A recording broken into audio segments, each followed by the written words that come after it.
Hey guys, it's Eric.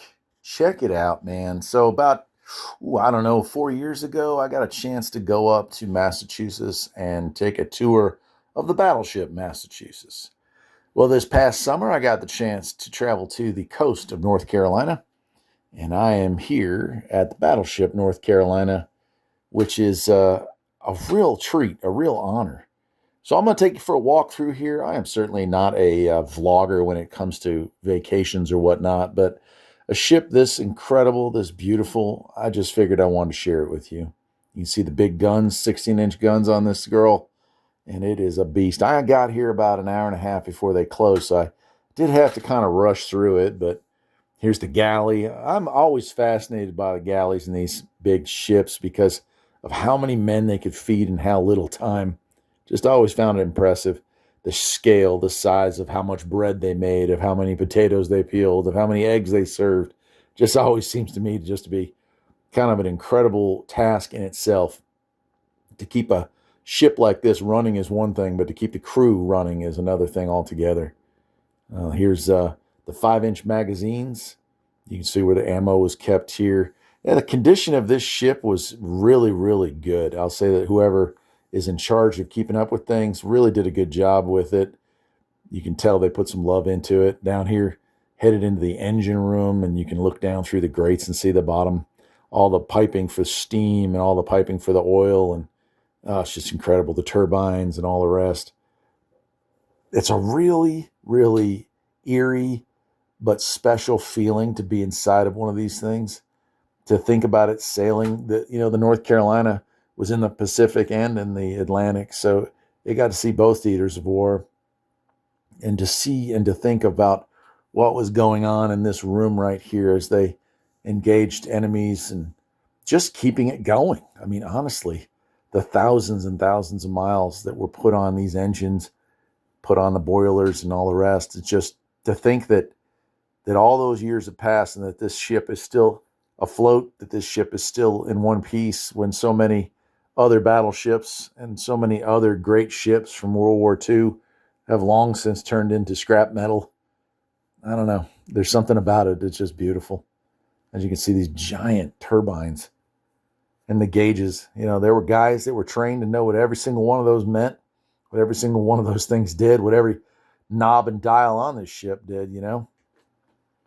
Here's the bakery. Look at the butcher block table there. I thought that was pretty cool. Oh, this isn't the bakery. I'm sorry. This is the meat locker. This is where the butcher shop is. Pretty incredible here. Now, as I toured the ship, I'll say that I didn't see anything. I didn't see people being disrespectful. I didn't see anything that, gave me pause. It just was really well done. And these signs that they have up with stories from people who served on the ships, I thought was a really nice touch. This is a place, if you're ever down near the coast of North Carolina, this is in Wilmington, North Carolina. You really owe it to yourself to go and visit this. That potato peeler there, I've operated one of those before when I was in the Army. You can see some of I think this is the wardroom here. And here's the dining hall. It's pretty cool. And people had their families with them. It was, it's nice here. Some examples of the bunks. I think this was bunk rooms for the guys that were doing laundry and tailors. Yep. Beautiful. And equipment itself, like some of the machine shop stuff and the press room stuff and the radio room stuff, like the fact that the machinery is all still there and looks to be in really nice shape. It makes you wonder if you could bring this stuff back to life, bring it back online if needed. And I know the era of the battleship is all but gone, but it's still nice to dream sometimes that they bring these old girls back into service. Here's the PX. And they had a list of what some of this stuff would have cost. I thought it was pretty cool. And here's general, the quarters for the general crewman, bathroom, and it's tight company in here. I mean, these are flip down cots. They're talking about how there was no AC and the moisture level and the smells you would have in here. We had community sinks, community bathrooms, and pretty heavy duty, busy stuff going through here. These guys didn't have a whole lot of time to relax. Didn't get a lot of showers in either, from my understanding. Look at these bathrooms, are kind of funny. The machine shop for me as a mechanic by trade was really something to see. Beautiful, made in America equipment, massive equipment. And I have no doubt that with a little squirt of oil here and there, all this stuff is still functional. One of the signs that I read on this during I was down here in the machine shop was that these guys were able to make an entire, very important part of a destroyer on board with nothing to go by but the blueprints.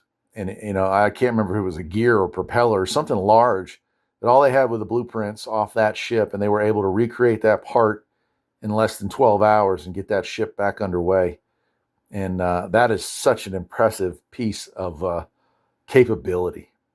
Here's the ship's main compass. And we're down here in the command center. We start to move into it. Radio rooms and stuff will be coming up here. But you can see there's like the damage control room with all the areas there that can light up. And our electrical system here, which was massive. And there's our radio room where you can see all the stuff that was going on. Now they have another radio room. In fact, they operate some ham radio stuff out of the upper floors. I ran out of time and wasn't able to get up there, but I'll be honest with you, my knees probably wouldn't have let me get up there. This is a bit of a walk to get around this beautiful thing. So, yeah, just checking out some of this. There's the antenna mast there, and then we get into the 16-inch gun room. And you can see the shells. Now, these are all inert shells, but still. And then you look down here. This whole turret rotates all the way down many levels. You can see that circle down there at the bottom. Incredible. And, the guns on these things are just so impressive, that the amount of distance and weight that they can propel. You can see the racking here to carry those shells up from the bottom, get them loaded, and get them off as quickly as possible. And I got to thinking about how much fun it must have been to get these things down here. Here's a powder room. You can see how they would roll the powder kegs down here, stuff them into the assembly line to be loaded up. Pretty incredible. And I wondered to myself as we were going through all this, wandering around this, what it would look like if we made a modern battleship. How much of this stuff would have been automated, how much of this stuff would be, pretty much controlled by a button instead of by men. But the fact that this beautiful battleship still survives in 2025, what a cool treat. What a cool treat. Inside of one of the 5-inch gun rooms here. I guess that will wrap it up with just this last one look of the deck of the Battleship North Carolina. Take care, my friends.